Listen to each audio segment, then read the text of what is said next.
You can imagine that. And Nigeria cannot be in isolation. We need hard currency. We trade with hard currency. Every one of us do that. And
not that you stayed here immediately after 6 months and you didn't leave the United States, that means you overstayed.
Existing visa holders as of proclamation date may enter. You can choose to enter, nothing will happen to you. Now, where do we fall into for those of us in that category of EB1, EB2, EB3? Case by case waiver available when entry serve as United States of that is national interest. If your case is of national interest, you have nothing to panic about. Number one, I'm sure for those of us on EB1, you have to fill national interest waiver. You fill I-140, which is national interest. For those of us in EB2, you fill I-140 also. EB3 will also fill I-140. So why are you just listening to the news? It's already stated there. It's there on the website. Go to whitehouse.gov. You will see it there. Don't let anybody just say, hey, is this? Some people don't even have passports. And they will be telling you that you are in second stage, telling you what you should do. Some don't even know airports. Don't let them give you a panic mode at all. Yeah, majority of them doing it for content sake. So anyway, the regional contents on the regional context, what are we doing? What is the challenges we are facing as a region? The region is along the side with Burkina Faso, Mali, Niger, Benin Republic, Senegal, the Gambia, and Sierra Leone, reflecting regional security challenges. So we are all involved in that bar category. But thank God our own is partial restriction, and we should give kudos to current administration, especially the guy in Interior, Ministry of Interior, um, Tunji Ojo. Yes, the guy is doing fantastic job. Take for example now, and they need to do more, especially when it comes to data management and so on. They need to do more. I remember current Minister of Defense, General Musa. He mentioned one of the interview. He said something. He said Nigeria should be thinking how to fence their border. People were like, "This guy is crazy." He's not crazy. He's just telling the truth. We have a lot of non-Nigerians have Nigerians ID. You and I know. So when the border is porous, so many things can enter. So if you look at the partial restriction countries comparative analysis, you discover that Mali has the highest overstay, followed by Angola, followed by Gabon. But in Nigeria, our own challenge is a security concern. We only have a security concern, and you can see the number of overstay we have and the rate where we are still trying is still on the moderate side. However, the the issue of terrorist activities remain the primary concern when it comes to Nigeria. Now, take for example the Boko Haram, the bandits, the kidnappers. The government needs to work on this. We should leave politics aside and focus. Let every Nigerian life matters to our country. So if it is matters, it's not all about America calling us. It's not all about Americans saying don't come. That is when you will be running here and scatter. No. Some of us were like, if America says you should not come, what is our concern? No. It's because he has not reached your side.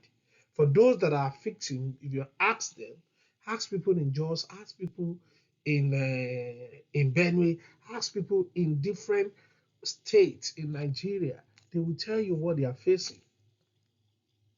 So please, our government to do more.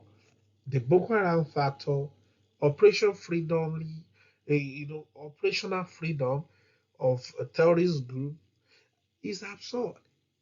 Look at what happened in the news sometimes ago. A bandit leaders wearing the army uniform. No. So these are the things, these are the challenges we are talking about. So let's just try as much as possible. I think our government can still do more. Now, what are the policy rationale behind it? Number one thing that is paramount to Donald Trump, President Trump, is it is the president's duty to take action and ensure that those seeking to enter our country will not harm the American people. And that is what Donald Trump is doing. As I don't want to know what you are bringing in, but don't come in and harm my people. For example, the Nigerian government should be able to vouch that, oh, we know this person, he has a clean record. We've traced him. Yes, we do police report. We all know what we face when you go for police report. We know the hanky panky in the police report. So these are the things government and the police officials too, they need to also work on me. Apart from police report, in other nations we do police report too. I did police report in South Africa. I did police reports in UK, and I know what it means to do the police report. We've not heard that okay, our server is down. Yes, server can down. It's technology. Anything can happen, but it should not be continuously. Our government need to invest in infrastructure, need to invest in technology, need to train the staff.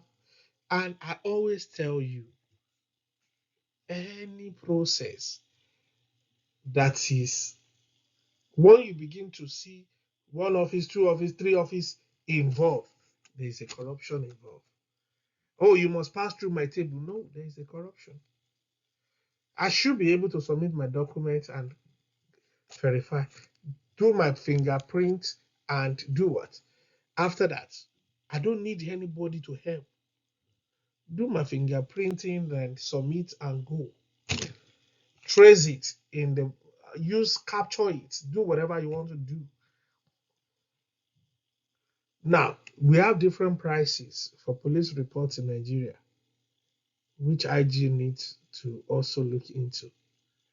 So people, even some will tell you, they, some some police officers also turn themselves into agent.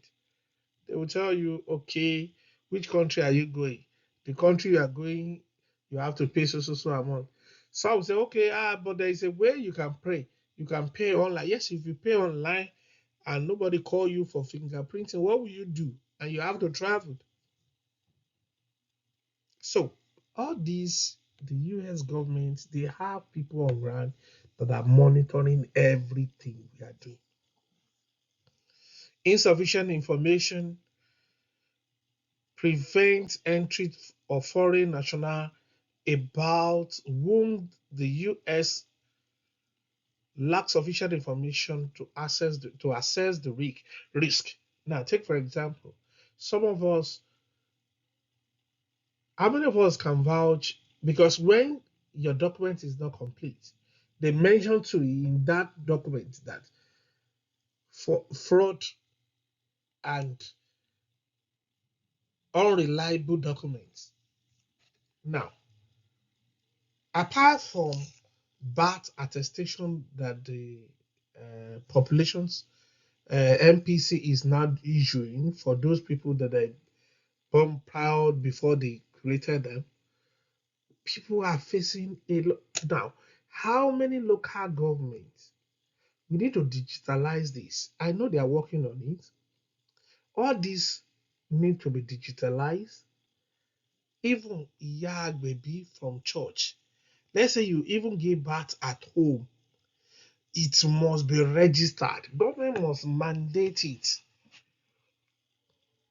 You must register your kid as or your child or your babies. You must register them. Give them ultimatum. You have within 7 days to register. Each hospital should have that database. There should be a database that will link everything together. Gave birth in UK. From the hospital, they filled some form for us. They gave us the red book. They will tell you this is what you use to register the name of the boy or the girl. Same thing. No, you can say, oh, it is only Nigeria you can easily get your birth certificate. Age declaration. Our court has turned to another agent. We are not saying you should not do that. They should be. Everybody should have a birth register. We should register them. Everybody must be registered. These are the things they are looking for. So, encourage government cooperation from foreign governments in information sharing and vetting. How will you share the information you don't have? Is it not when you have the information about me, that's when you will share? So that is why, look at the NIMSI. The NIMSI also is part of the problem. NIMs. Now, if you go to NIM, should not be difficult to register as a Nigerian. How do you protect the data? How do you monitor those agents that you said they should be doing it? When you get there, they will say the server is down. I just spoke with a friend in South Africa. She is still looking for where to do the capturing in South Africa. One agent will be telling you another thing, the another one will be telling you. They should be send us the list, publish the list. These are the people we are monitoring. These are the people. You can decentralize this. We'll be going even ordinary sleep you can't even get. I don't know why we can. If I can enter a bank and get my ATM card, I should be able to enter the center and for them to print my card for me. We need to do more. I think it will help us and it will help it it will show our seriousness that we are ready to even counter all these terrorists. Now, impact on Nigerian national. Number one, Nigerian national could apply for before December 16, we could apply for all the visa categories without country specific restriction. But number two, now we have another thing that we are talking about. Immigrant visa B1 and B1, B2, FMJ, non-immigrant visa face suspension with limited exemption. Now, excuse me. Somebody will say, oh, but you said we are not concerned. Yes, a lot of people are in category of immigrant. Don't forget, not EB1, EB2 to EB5 alone. For example, let's say I'm a citizen in the United States and I file for someone out there. The person that I file for, I'm filing for them as an immigrant, not as non-immigrant. So they are coming in. I'm not inviting them. I'm filing for them. Invitation is different from I can invite you. That's a non-immigrant. They'll give you B1, B2. But immediately I said, oh, I'm filing for you to become a permanent resident in the United States. Then that now turns to what? It turns to non-immigrant. It's also have another category of that is what we call family-based green card. That is family-based green card. Those one has the need. sponsor, affidavits of support, and so on. If you watch my previous video, I mentioned it, different things that people need to weigh. But for the waiver process, it's going to be case by case based on what the federal government, President Donald Trump said. It's going to be case by case waiver available for individual whose entry serve U.S. national interest. And I can tell you, if you can qualify for EB1, EB2, EB3, you serve as national interest. That's why you have approval for national interest. Then, if you are about to apply, please don't hesitate. So far, you have your qualification, you have the requirement, go ahead and apply. It doesn't bite anything. Just go ahead, apply for it, and before you know it, it's a matter of time. And if your application is in progress, you have nothing, or is pending, you have nothing to fear about because you are of U.S. national interest. Go and read your petition again. You mentioned this particular point. Is there? So you have nothing to fear, please. So on the proclamation, like I mentioned, if you read this one, there's something here that I would like us to also take note. If you look at this particular one, they're talking about family-based immigrant visa carve out and carry demonstrating fraud risk and preserving cases. So these are the issues. They did not mention employment-based. They said family-based. So you have to be careful on the news you hear and who share the news to you. So legal precedent, Supreme Court's ruling, they already established that the president is on the right path, that the president is doing the right thing, and there's nothing anybody can do because everybody wants to be safe. We all know what happened of recent when Afghan national killed two of National Guard on duty. So, these are the things, they have the justification to whatever they are doing. What is the way forward? The way forward is for us to be productive, to have productive engagement with the US authority on security operation to improve vetting. I know there is we have like I said, this current minister of interior in Nigeria, Tujojo, the guy is doing well. I just pray God will give him more wisdom and more people, and the Nigerian government needs to pump more money when it comes to security. Technology is the way out just to fight all this thing once and for all. So the guy is, I know we need to enhance our identity management and information sharing procedure. It is very important. It is very important. Nigeria should have a single number. We have BVN, we have NIM, we have voter registration. We should have a single number. If you can go by that single number that comprises everything, I think it will go a long way. So nobody will be saying, okay, which one do you have, which one you don't have. It will go a long way. Just Niger ID.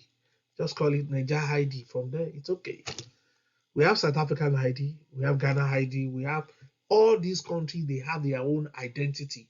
Once you have, yes, NIM's NIMSI or whatever we call it is also good, but we have too much, too many. We have many, many, many numbers. So I think it will help our, it will help it will improve our vetting also, and it will help Nigerian as a government as a whole. Then we need to demonstrate and show the measurable improvement. Not that we are doing it, no. Show us what you are doing. So show us your achievements in the screen capability and counter-terrorism efforts. So government need to do more in this